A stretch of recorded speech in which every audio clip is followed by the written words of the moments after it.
right. Tom, go ahead. Yeah, House moderates are pushing a bipartisan framework to end the shutdown, short-term funding bill paired with a date-certain vote on the ACA subsidies. Do you support that approach, and what do you think is a realistic way to open the government without another standoff?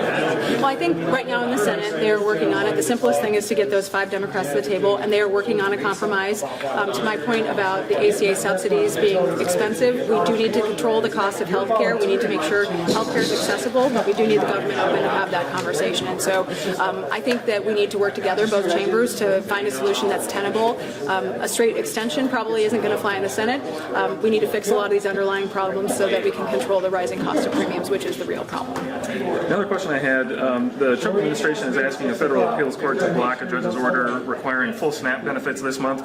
I guess, do you agree with that decision, and what will that mean for Iowans who rely on food assistance, and should Congress intervene to ensure that families don't lose out? Well, Congress intervening would be the government staying open and these benefits being funded, which is what I voted for, to make sure that SNAP benefits would continue to flow through a shutdown. So 5 Democrats get on board right now and make sure that SNAP benefits would be going to people. TSA, air traffic controllers would be getting paid, and our military would be getting paid.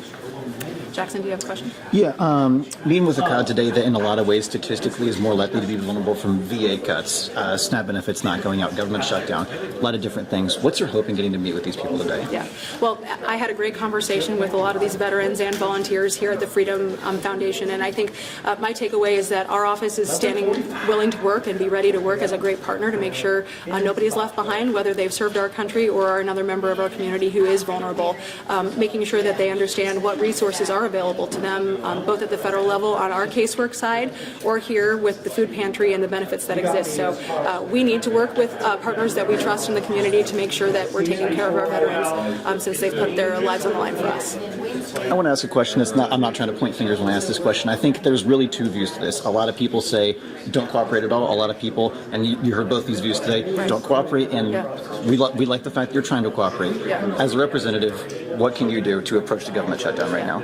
Well, for me, it's always about doing the right thing for Iowa, and the right thing for Iowa is what people have told me. It's keep us safe, make sure we're going in the right direction and respecting taxpayers again, which is what we're trying to do. I had a conversation today about us being $38 trillion in debt. Continuing on the same spending track is not what 77 million Americans voted for. So I think it's important that we have conversations with our colleagues. I think you'll also see a lot of posturing out of the Democrats in the Senate because Chuck Schumer is afraid of a primary. And so there is some politics associated with what's happening in the Senate, which I think is atrocious because there are real people who are suffering. I mean, I've had outreach from people who are like, I'm going to a conference next week for business. Should I travel for that? You talk about families who are concerned about where their next meal is coming from.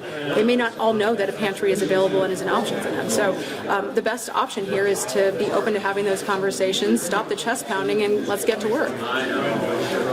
So I think this is the second major shutdown in 5 years. Do you think Congress needs new safeguards like automatic continuing resolutions to prevent programs like SNAP and veterans benefits from being used as leverage in political fights? I hate political games, and I think what I would look at certainly are mechanisms that make sure people who are still working and who are required to work are getting paid, but that we are looking at where we can reduce services, right, as a result of that. So I've co-sponsored numerous pieces of legislation to do that, to make sure that we're paying TSA agents, military through shutdowns, and I think that's an important conversation we need to have. As an appropriator, though, my heart is in getting those 12 bills across the floor. I hate CRs. I don't want to see our government shut down because it creates chaos like we're in right now. It's why I voted to keep the government open and why I've supported CRs in the past. You mentioned we were seeing some progress earlier in the week, but it seems like maybe that stalled. Any idea kind of why that is and kind of where things stand at the moment? I can't speak for the few Democrats who I know were negotiating with Republicans, but what I can say is that I think Leader Thune is doing the right thing by keeping the Senate in session over the weekend. We need to get this resolved as quickly as possible, and as I told this group, I'm on a 24-hour standby to head back to Washington, D.C., and I'll be on that plane to head out there to vote as soon as we have a deal to get the government back open. You got time for one more? One more, and then I got to pick up Max. Yeah, I'll keep it quick. You made a point about the filibuster earlier. Could you go into more detail about that? Well, I look at the filibuster. It is the nuclear option.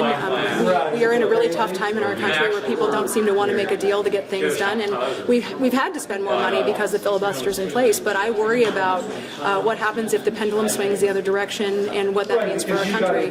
Will Democrats, if they have no filibuster, stack the courts? Will they add 2 additional states, which means 2 Democrat senators senators from each of those states. And so I think that there is a lot at stake that we need to be considering for some short-term gain over long-term gain, and possibly, again, spending a lot more money, too, in the future. So I understand why it's there. It forces a little bit of collegiality to continue to exist in the institution of the Senate. But I would like to see us work together. I'd like to see us spend less money, but I'd like to see us all work together. Thank you very much. Appreciate it. Thank you. Thank you. Appreciate it. Thanks for coming. Oh. Yeah, no.